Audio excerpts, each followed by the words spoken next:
He defied everyone to save her, and she gave his life new meaning. Captain Eli Mercer had piloted the freighter Starwind through countless asteroid belts, but something felt different about this mission to Zirath 9. The medical supplies in his cargo hold were routine, the route familiar, yet an inexplicable restlessness stirred within him as he navigated the treacherous rocky maze. When the distress beacon appeared on his scanner, weak and erratic, Eli's pulse quickened. Protocol dictated he ignore it. The colony's security force would handle any emergencies. But the signal seemed to call to something deep in his soul, a loneliness he'd carried for years among the stars. Following the beacon into a hollow asteroid, Eli discovered her. She was breathtaking, in a way that defied description, tall and graceful. Her iridescent skin caught the ship's lights like captured starlight. Her violet eyes, though dimmed by pain, held depths that seemed to contain entire galaxies. Silver hair floated around her as if she existed in a different, gravitational field, and despite her obvious injuries, she possessed an otherworldly elegance that made Eli's breath catch. "Help me," she whispered, her melodic voice carrying notes of pain that pierced straight through his heart. Eli had spent years keeping people at arm's length, focusing solely on his cargo runs and avoiding emotional entanglements. But something about this mysterious woman shattered every wall he'd built. Without hesitation, he engaged his medical scanner. Her vitals were critical. As he carefully lifted her aboard the Starwind, their eyes met for a brief moment. Even in her weakened state, he saw strength there and something else, a recognition, as if they were two souls who had been searching for each other across the vastness of space. "You're safe now," Eli murmured, though he barely understood why he felt so protective of this stranger. Her skin was warm beneath his touch, more human than he'd expected, and when she managed a grateful smile, something fundamental shifted inside him. During the journey to Zirath 9, Eli found himself stealing glances at his unexpected passenger. She drifted in and out of consciousness, sometimes murmuring in a language that sounded like music. He adjusted the ship's climate controls to keep her comfortable, dimmed the lights when her violet eyes seemed sensitive, and found himself talking to her unconscious form about his lonely life among the stars. When she finally opened her eyes fully and looked directly at him, Eli felt as if he'd been waiting his entire life for that moment. There was intelligence in her gaze, kindness, and something that made his heart race. The possibility that maybe, just maybe, he wasn't meant to journey through the cosmos alone. "Thank you," she said simply. But the way she said it made Eli believe that saving her might have saved him too. The moment Eli's boots touched the landing platform at Zirath 9, he knew trouble was brewing. Colonel Varric stormed toward them, his weathered face twisted with suspicion and fear. "Why did you bring her here?" Varric demanded, his eyes fixed on the alien woman Eli helped down from the ship. "She's dangerous. We don't know what she is, or what she wants." Eli felt a surge of protectiveness that surprised him with its intensity. "She was dying," he said firmly, positioning himself slightly in front of his passenger. "No one deserves to be left to die." Lieutenant Sarah Juno, one of Eli's few friends on the base, approached with concern etched on her features. "Everyone told you to leave her behind," she muttered. "But you didn't listen, did you?" As the alien woman, who would later tell him her name was Lyra, steadied herself against his arm, Eli felt the warmth of her touch through his jacket. The simple contact sent electricity through him, and he realized he would face down the entire colony before letting anyone harm her. "I couldn't leave her," Eli said quietly, his eyes meeting Lyra's violet gaze.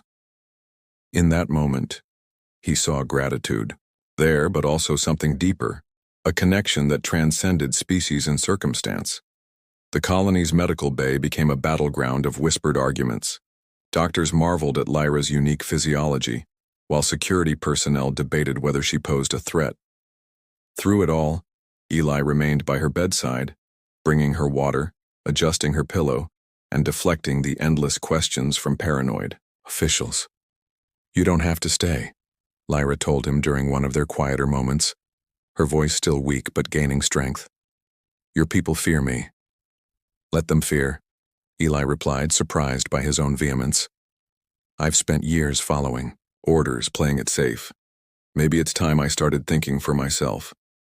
When she smiled at his words, really smiled for the first time since he'd found her, Eli felt something crack open in his chest, a warmth he hadn't experienced in years of solitary space travel.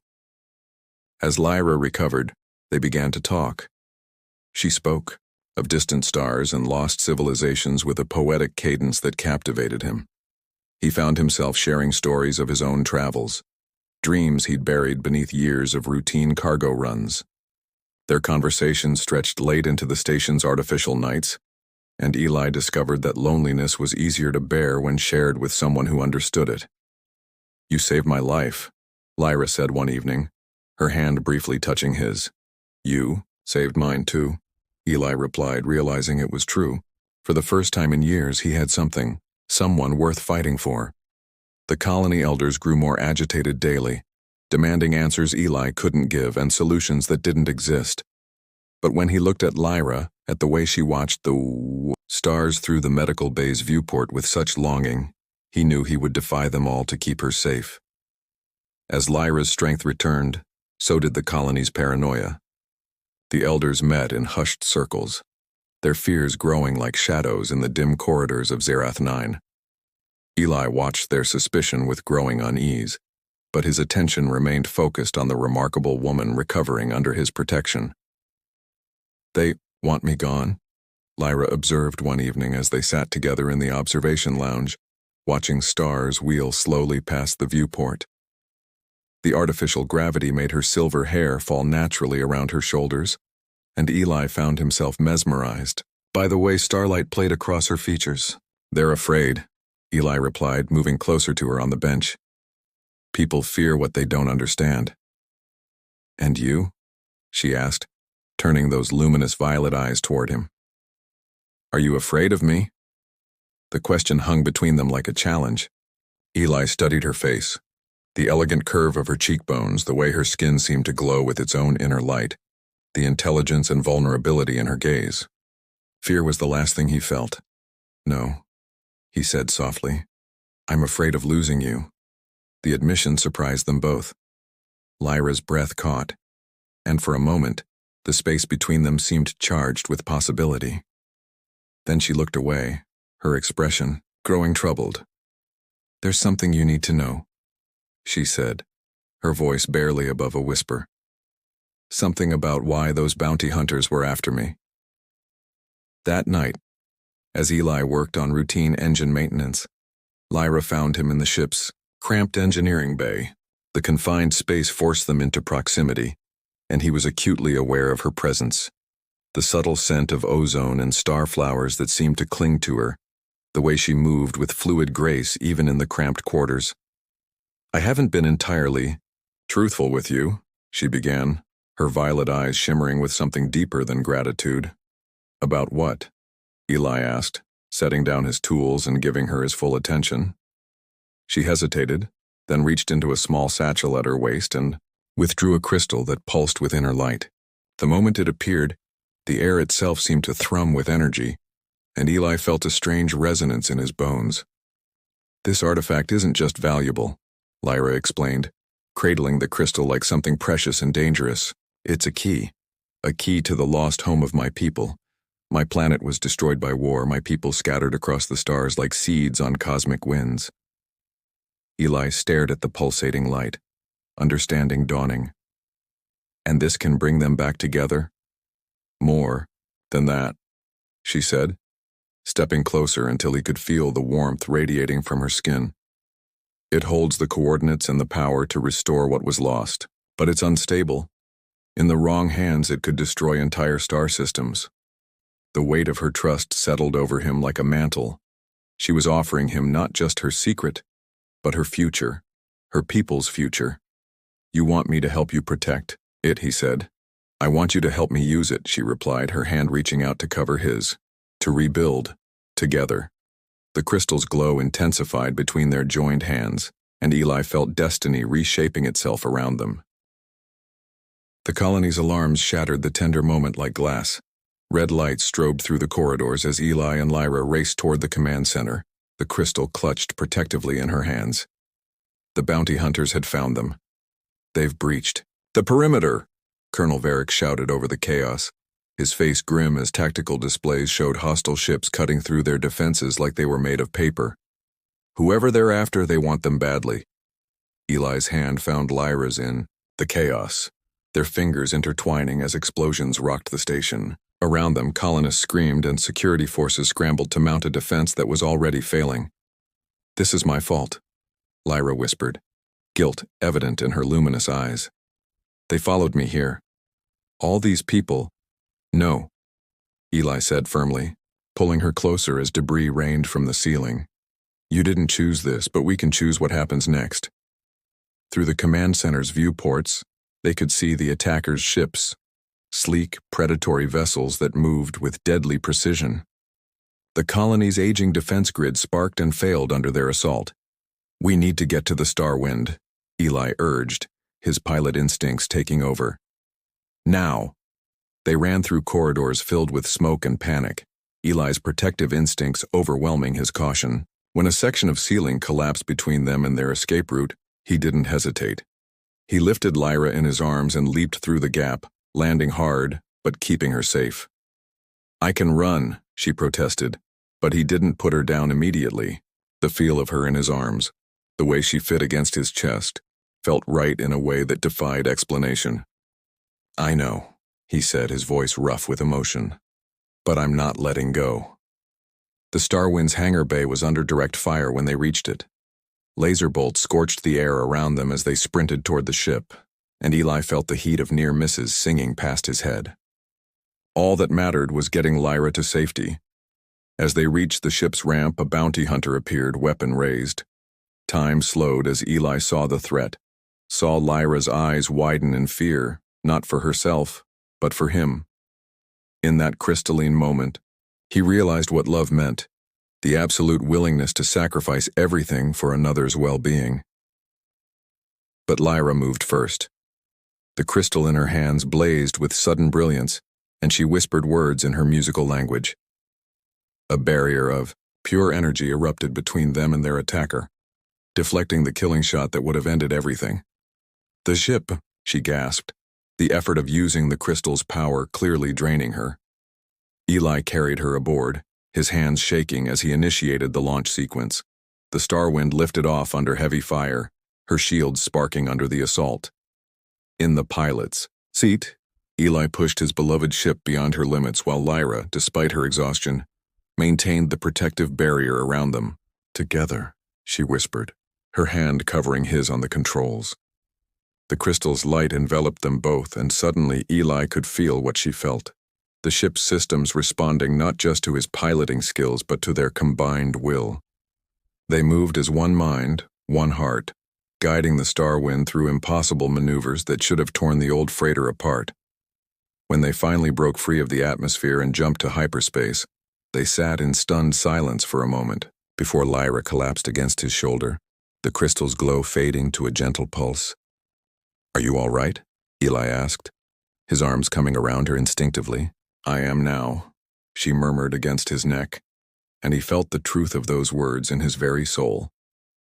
In the quiet aftermath of their escape, as the Starwind drifted through hyperspace toward coordinates only Lyra knew, Eli discovered that saving someone could transform the savior as much as the saved.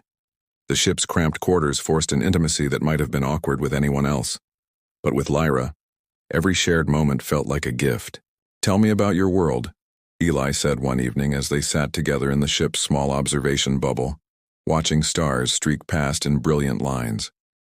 The crystal rested between them, its gentle glow providing the only light they needed.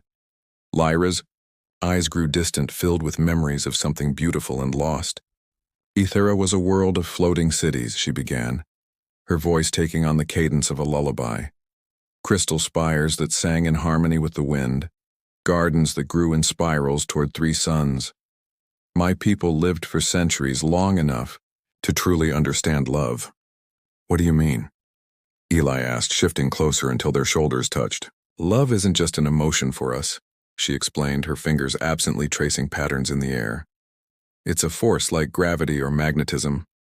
When 2 souls truly connect, They create something greater than themselves. As she spoke, Eli felt that truth resonating in his chest. These past weeks with Lyra had awakened something in him he'd never known existed, a sense of purpose beyond survival, of connection beyond the physical realm. Their journey to the coordinates took months, and each day brought new discoveries. Eli learned that Lyra was not just a refugee, but a keeper of her people's greatest knowledge. Their songs, their history, their understanding of the cosmic forces that bound all life together. In return, he shared his own stories, the loneliness of the spacer's life, the beauty he'd found in distant nebulae, the quiet dignity of the colonists scraping out lives on the galaxy's edge. You see wonder where others see only emptiness, Lyra observed one night as they worked together to repair a damaged navigation array. Her hand covered his as they reached for the same tool, and the simple contact sent warmth spiraling through him. "You taught me to see it," he replied, turning his palm up to capture her fingers. "Before I found you, I was just moving through space. Now I feel like I'm part of it." When they reached the first set of coordinates, they found the remnants of Lyra's civilization scattered across a debris field that had once been a moon. Using the crystal's power, Lyra began the delicate work of restoration, not rebuilding what was lost, but creating something new from the pieces that remained. Eli watched in awe as dead space transformed under her touch. Asteroids became gardens, derelict structures became homes, and slowly other survivors began to emerge from hiding places among the stars. Each success brought tears to Lyra's eyes, and Eli found himself falling deeper in love with her compassion, her determination, her unwavering hope. "This is what you were meant to do," he told her as they stood on the observation deck of their first restored habitat, watching families reunite after decades of separation. "We," she corrected, her hand finding his. "This is what we were meant to do." The crystal's glow intensified around their joined hands, and Eli felt their destinies intertwining like binary stars locked in an eternal dance. He had thought he was saving her, but she had saved him, from emptiness, from purposelessness, from a life half-lived among the cold spaces between worlds. 1 year after their escape from Zerath 9, Eli and Lyra stood together on the observation deck of New Aethera, the first fully restored world of her people. Twin suns painted the sky in shades of amber and rose, while below them, crystal spires rose from gardens that defied several laws of physics and all conventions of beauty. "Do you regret it?" Lyra asked, her voice soft in the evening air. "Saving. Me, I mean. Your life was simpler before." Eli turned to look at her, marveling as he did every day at the way starlight seemed to live beneath her skin. Over the months, he'd learned that her ethereal beauty was just the surface of something far more magnificent, a soul that could literally reshape reality through the power of hope and love. "Regret saving you?" He laughed, the sound rich with joy. "Not for a second. You didn't just change my life, Lyra. You gave me a life worth living." The crystal, now permanently bonded to both of them through months of shared purpose, pulsed gently at her throat where she wore it as a pendant. Its power had grown stronger as their connection deepened, responding not just to her ancient knowledge, but to the love they'd built together. Around them, New Aethera thrived. The city below hummed with life as Lyra's people, no longer scattered refugees but a civilization reborn, went about their daily lives. Children who had never seen their homeworld played in gravity-defying parks, while elders who had carried loss for decades finally smiled again. "We did this," Lyra said, wonder still evident in her voice despite all they'd accomplished. "Together, we brought an entire civilization back from the edge of extinction." "You did this," Eli corrected gently. "I just helped." She turned to face him fully, her violet eyes bright with unshed tears. "Don't you understand yet? The crystal responds to love, to the connection between souls. Alone, I could never have wielded its full power. But with you." She gestured toward the restored world around them, toward the string of habitats and worlds they'd brought back to life across multiple star systems. Each one was a testament to what two people could accomplish when they truly worked as one. The prophecy spoke of this, she continued, her hand reaching for his. Two souls from different worlds finding each other across the vastness of space. Together, they would restore what was lost and light the way for others. Eli felt the truth of her words in the crystal's warm glow, in the way their heartbeats seemed to synchronize whenever they touched. You're saying we were destined for this? I'm saying we chose this, Lyra replied, her fingers intertwining with his. Every moment from when you first heard my distress call to now, we kept choosing each other, choosing hope, choosing love over fear. As if responding to their declaration, the crystal blazed with gentle light, and across New Ethera 1,000 other crystals answered, each one in the keeping of couples who had found in love the power to create rather than destroy. The universe is vast and often cruel, Lyra said, stepping closer until they were sharing the same breath. But it's also full of possibility. We proved that one act of kindness, one moment of courage, can ripple across the stars and change everything. Eli kissed her then, there under alien suns with the crystal's light wrapping around them like a blessing. When they broke apart, both were smiling through tears of joy. So what's next? He asked. We've restored your people, rebuilt your worlds. What did two cosmic gardeners do for an encore? Lyra's smile widened, and in it, Eli saw the promise of adventures yet to come. The universe is full of lost things, broken things, forgotten things, and now we know the secret of fixing them. Love, Eli said. Love, she agreed. Shall we change the universe together? Hand in hand, with the crystal singing between them and eternity stretching out before them, they walked toward their ship and their next impossible dream. The end.